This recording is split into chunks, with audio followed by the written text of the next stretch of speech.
Hi everyone, welcome back to my garden. Today I just wanted to upload this video to give you guys a little update on how my beautiful Echeverias that I beheaded the other day are doing. If you saw in my previous video, all of these beauties had to be beheaded because they were very overgrown, exfoliated, and some had babies that I wanted to save. And yeah, so we just went ahead and cut them, and we have them resting in pots that are empty.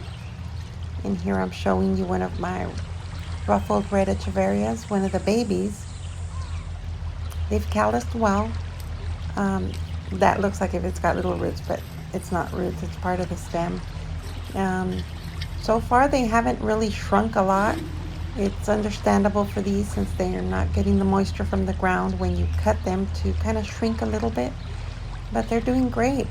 I have them all here under my arbor, and it was a little bit of trial and error trying to get an area that was always in the shade, but I pulled a little table and I found an area. Here you're seeing the area where they used to be. I don't know if you guys saw the last video. You see that I put the rock there where the big Echeverias was because that area apparently is getting saturated with water and it's not good for any of these succulents. So I can't control it since it's coming from the other side. So here's what they used to look like when they were in the ground. Very beautiful, very lush, and it kind of looks nice and clean and tidy at the moment, but it's still missing my beautiful jewels that I am happy that I did this before it gets too hot because it needed to be done.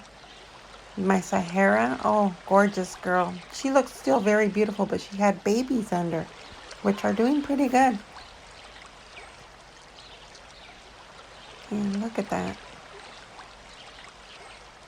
These are all the ones that I took out that are actually callousing and are going to be, I'm going to be doing something different with these. I don't think I'm going to put them back in the ground until fall. I'm going to make a kind of like a raised bed situation for them to put them all in there. Yeah, that way I can enjoy them, and because this area gets covered during the summer, if it gets too hot, I don't really enjoy it. As you see here, the Alluria procera came back. Don't ever count that one out.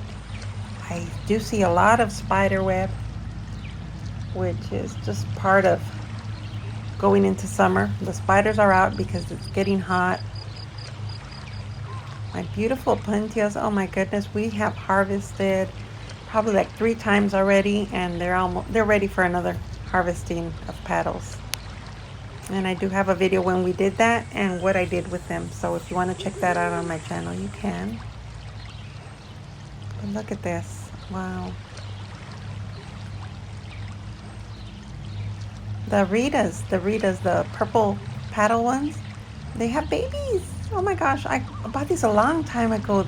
They've taken a long time to grow, but at least they haven't died, but it has babies now. But I don't know, that one has blockage, so you don't eat those. I only eat the other Plantias, the green ones. I don't know if someone's into citrus trees, but if someone can help me out here, if you guys know what this is. I bought this pink grapefruit, and it has like a distortion in the leaves. It comes out little and then big. I read somewhere that it was like I don't know, some type of a issue with this citrus. Look at the little growth, how it comes out very little. I don't see any aphids or minor bug on these or anything like that. So look at my Meyer lemon. This one's doing great. Big leaves at the tips, which is what I wanted from the grapefruit, but it's not happening. I wanted to give you just a quick look at my beds, and I do have a video on that too. That when I got these beds, they're self-watering, and I am so pleased with them. My tomatoes just like blew up. These were little. I mean, these were like, they were probably like, I don't know, 12, 13 inches tall. And look how big they have gotten. My eggplant had a flower. These are all little mini peppers. And look at my Japanese cucumber. It started trellising on the actual cage that I had around these. So I went out this weekend and bought this trellis, and it's already saying, yay, we have a trellis to climb on, because it started latching onto it right away. And it's just like a miracle the way these plants have the intelligence, really, to do this, because it's just amazing how efficient nature works.